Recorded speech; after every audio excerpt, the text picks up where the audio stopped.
seems to slow me up. And I have a difficult time getting over that hump. The children of Israel were told they were going to a promised land. And on their way to a promised land, they ran across this Jordan. Now here's the thing. The children of Israel has seen so many miracles. They saw the plagues brought upon Egypt. They saw God spare their firstborn, but then killed Egypt's firstborn. They saw the mightiest king or the mightiest empire fall from 10 plagues. They saw God part a Red Sea and allow them to walk on dry land. And in that same sea, they saw engulf the Pharaoh and his army, killing their enemies.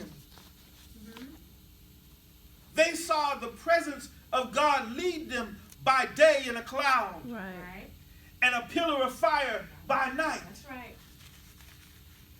They even saw manna fall from heaven to feed them every morning. And sometimes they had a feast and they got a little quail. They saw God do so many different miracles and things. They traveled the earth. I mean, they traveled in the wilderness until a whole generation was pretty much gone. And their clothes never faded, got tattered, or looked worn. They seen God do so many different miracles. I can imagine the children of Israel saying to themselves, well, from the time we left Egypt until now, God has done so many different things for us. Now, don't get me wrong, they complain too. But if they looked at the situation, you would think that God had done so much for them that they would have said, oh, this is so easy. But that's part of the problem, is that God had done so much for them that it was so easy and they didn't have to do nothing. But after all of that, they run into this little hump. I call it a hump. And now all of a sudden, they stopped. And that hump is Moses dying. And Moses is dying, and then we've got the river, the Jordan River in front of them, and they're not crossing yet. And they've been in mourning for 30 days. And in that mourning for 30 days, I can imagine some of the questions that they may have been asking themselves. Questions like, now, what are we going to do? Have you ever been there? Where you're on your way to doing things that God told you to do, and then all of a sudden something knocks you back, and now you're asking that question, now what am I going to do? I can imagine they were also asking questions like, how are we going to go now? I can imagine they said, who's going to lead us now? I can even hear some of them saying to themselves, well, it's not the promised land, but it's not Egypt either. It'll just have to do.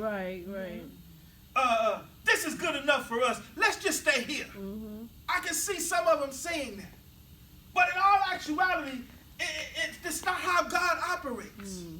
He doesn't tell you what you're going to do or be and then leave you to settle for something less. When I was going offshore, I was, and this was a long time ago, it's like when I first started going offshore, I told my wife about it. I was in Fouchon, Louisiana, and I met this man who I had never met before, didn't know from Adam.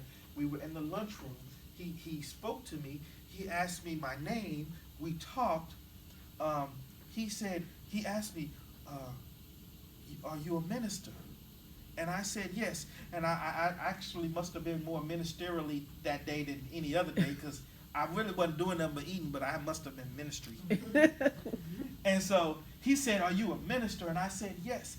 And then he says, ooh. And all of a sudden he started telling me all of these things that he sees in my life, and he sees me doing this, and he sees me doing that, and this man doesn't know me from Adam. So I'm thinking, what, God, what? And he doesn't know me, but he's telling me all of these things that he sees, and he says, I can't wait. And I said, I can't wait either. And I'm sitting there listening to this man, and God is telling all of this stuff to this man, and this man is telling all of these things to me, and I'm thinking to myself, wow, that's a lot. And God revealed all of that to me. Now, what sense does it make for me to hear all of that this man said? And by the way, I've never seen him again since then. Can I pause for a minute? There are times when God puts angels in our lives. And I really believe that this might have been one of them. I don't know this man from Adam, and I've never met him. He knew me. But, needless to say, the fact of the matter is, if God revealed this plan to me, what sense does it make for me to say, well, we got 20 members, that's good enough. I might as well just settle here. I'm not, it ain't, what's that church? Lakewood, but it'll do. Right? That's crazy. Yeah. God doesn't reveal things to us for us to simply settle and stay here. Yes. He did not tell me these things so I could be happy with something less than a promised land. Wow. And I believe God told me so that I would recognize it when it came. I believe not only that God told me so that I would recognize it and realize what a promised land really should be, but also that I would know his plans for me. And they are plans to prosper us. Yes. And bring us to an expected end. That's right. So I'm here to tell you, this ain't it. But by the same token, I'm also here to tell you that where you are ain't it either. To get over, see, we have to get over the hump. We can't settle for what we think we have already. That's right. But instead, it's time to move on over that hump. So my first principle is this. Life happens, but God has a plan for it. Yes. That's right. The Bible says after the death of Moses, the Lord spoke to Joshua. You see, contrary to what people think, my God is a planner. Yes, he is.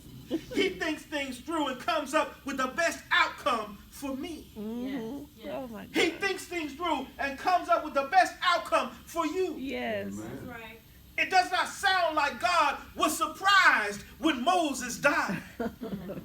It didn't sound like God was taken aback by the fact that his servant Moses, one of his favorites, was dead. Yes. Nor does it sound like God didn't have a plan in Yes, place. that's right. How do I know that, you ask? Because you have to understand what Joshua represents. Yes. Joshua was Moses' minister, which means he was Moses' servant, Yes. which means everywhere Moses went, Joshua went. Yes. Even on that mountain to get the commandments, Yes. Joshua was there. That's right. Everywhere Moses went, Joshua went. His name means Jehovah is salvation. And it's in Hebrew, in the Hebrew form, it means Jesus. That's right. Yeshua. All right. So, Joshua had a front row seat to all the things that Moses would hear and do. Yes. Listen, Exodus 17 and 14 says that Joshua was chosen by God for a special work in the future. Yes. All right. Wow. He was a fighter and had exceptional military skills. He was, this is the one that got me, he was a firstborn son of none, which means he was a Passover recipient. That's Wow. Right. That's right. That's right. He was one of the ones that got passed over because Yes. he would have died being the firstborn son of none. But he was a Passover recipient. Wow. That's beautiful. Amen. He and Caleb were the only ones left from the old generation who saw the mighty works of God, him and Caleb were the only ones that were allowed to pass over the Jordan. Yes. Everybody else was in the new generation. They hadn't seen God do the things he did. Wow. But Joshua and Caleb did. Mm-hmm. So Joshua was certainly qualified. Mm-hmm. None of this stuff that happened here is by happenstance. That's But right. God had a plan. That's He right. knew where they would be at a particular time. Yes. That's right. He also knew who needed to lead them in a particular interval.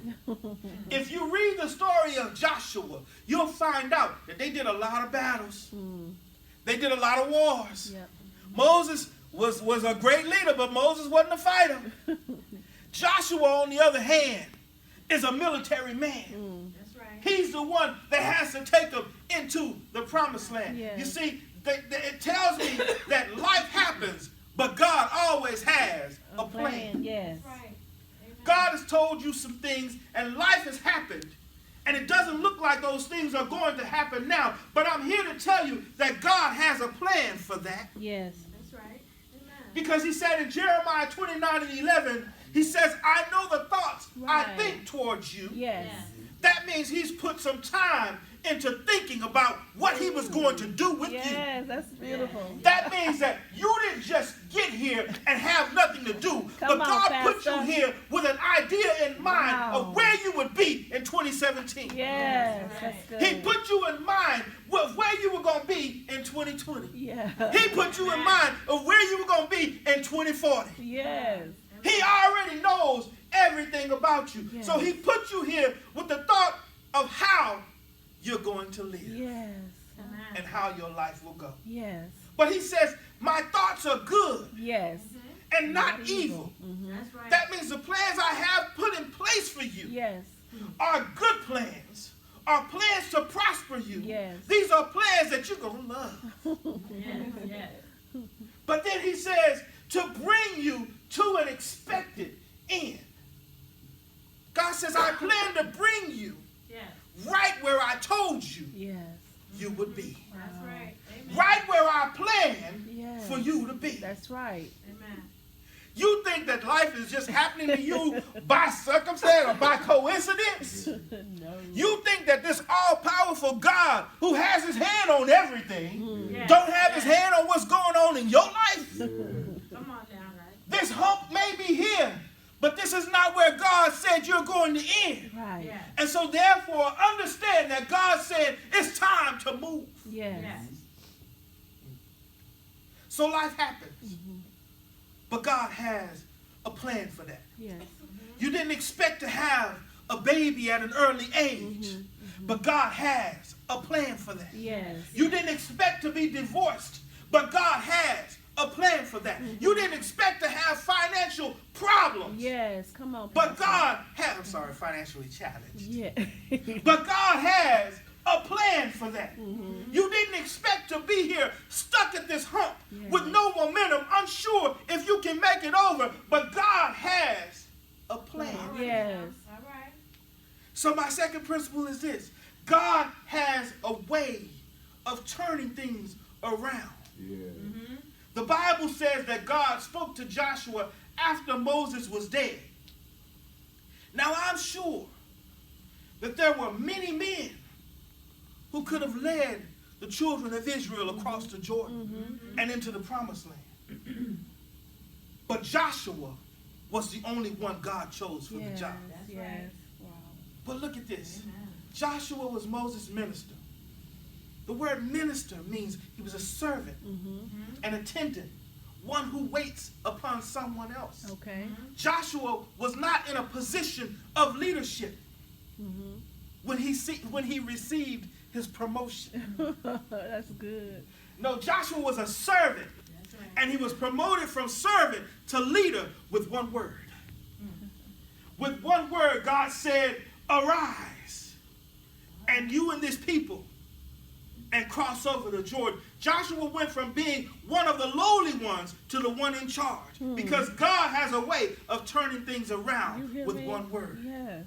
That's right. Thomas Whitfield has a song, we need a word from the Lord. A word from the Lord, just one word from the Lord will remove all doubts All right. and cause the sun to shine and give peace of mind. Speak, Lord. Yes.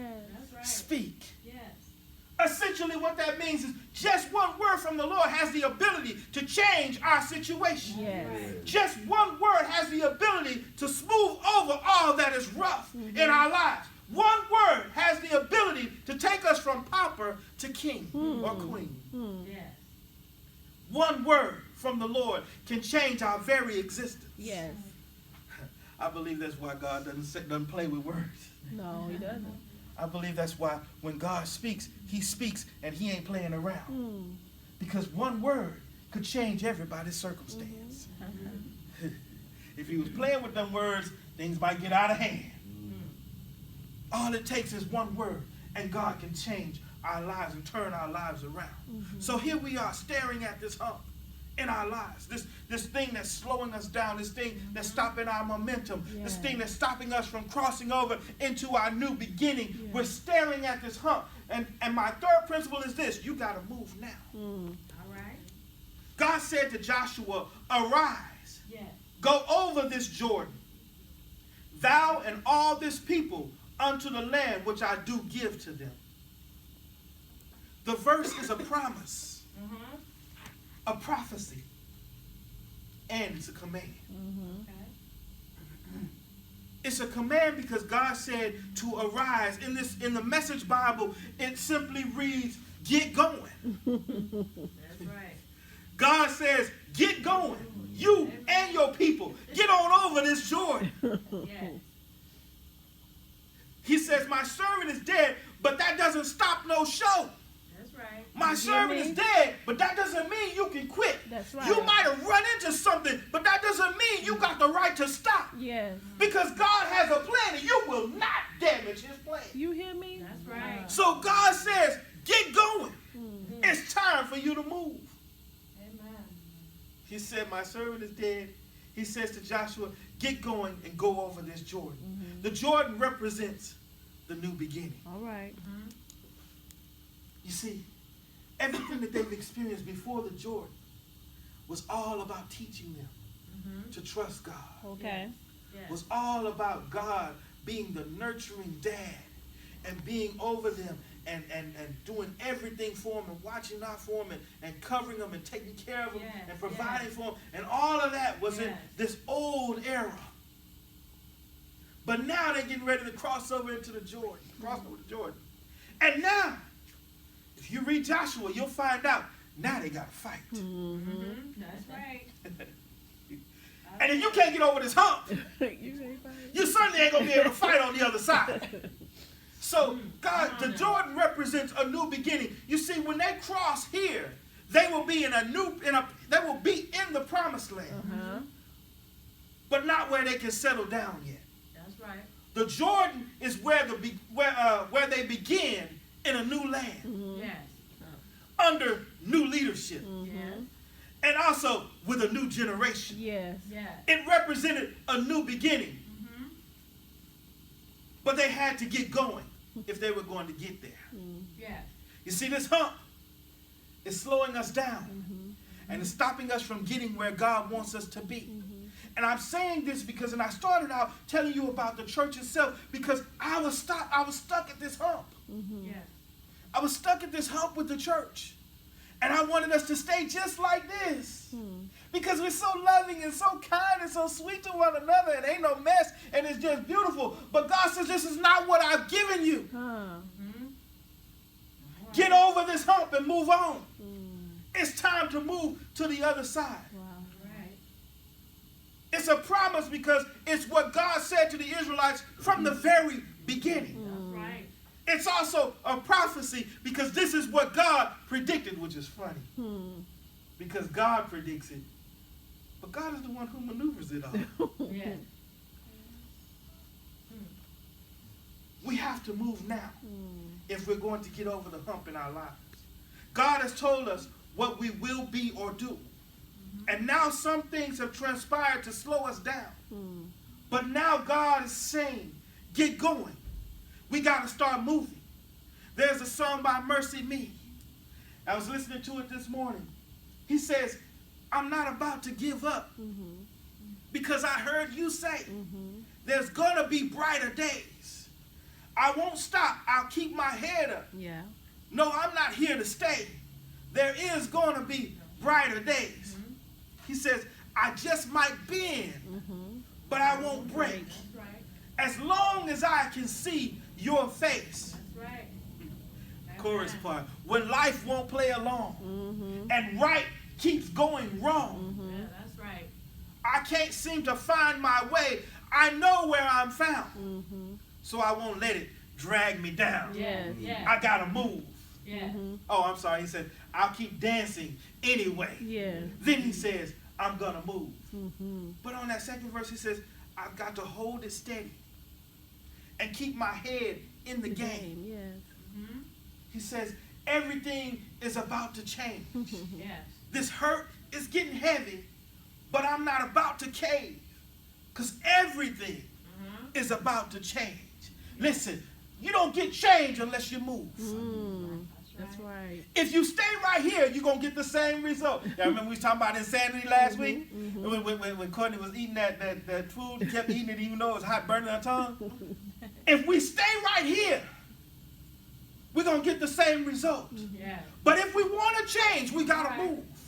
Come on, In Pastor. order to move, we've got to get up from where we are. Yes. We've got to tighten up our bootstraps. Yeah. And we've got to say that God didn't tell me this is where I was going to be. Yeah. And since God didn't tell me this is where I was going to be, obviously I need to keep moving to where I'm supposed to be. That's right. In order to cross over into our new beginning, we have to get over our hump. We can't get over our hump staring at the hump, but we got to move. Yes. Yes. We got to get going, as God says. Just because life has happened doesn't mean the plan is ruined. Right.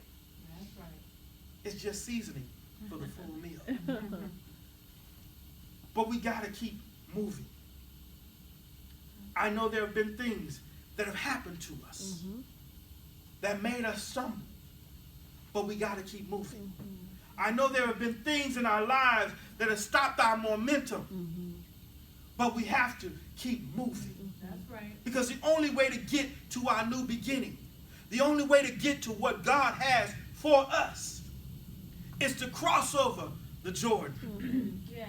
Cross over into our new beginning. Yes. Cross over this hump. Yes. Cross over into what God has already prepared Yes. for us. That's right. Yes. Yes. Here's what's funny. God said cross the Jordan. God made it easy for them to cross the Jordan. The Jordan is like 12 feet deep or so. 12 to 20 feet deep. It's a pretty deep river. But all they had to do was take the presence of God before them. And as soon as the priest stepped into the water of the presence of God, with the presence of God, the water recedes. Yes. Yes. And they're able to Yes. walk Yes. across this Jordan. Amen. Listen, that hump is there, Daddy. But that hump is a cakewalk. Yes. As long as we got the presence of God. That's right. As long as we got God with us, walking before us, telling us where to step, telling us when to go, Yes. telling us when to stop. Yes. As long as we got the presence of the Yes. Lord before us, Yes. that hump is just another slip in the pavement. Yes. Come on now. The fact of the matter is, Yes. if we want to get to our new beginning, we got to get up and cross the Jordan. Yes. Because all that God has promised us is on the other side That's right. of Say this it. hump. Yes. God bless you. God bless you, Amen. Pastor.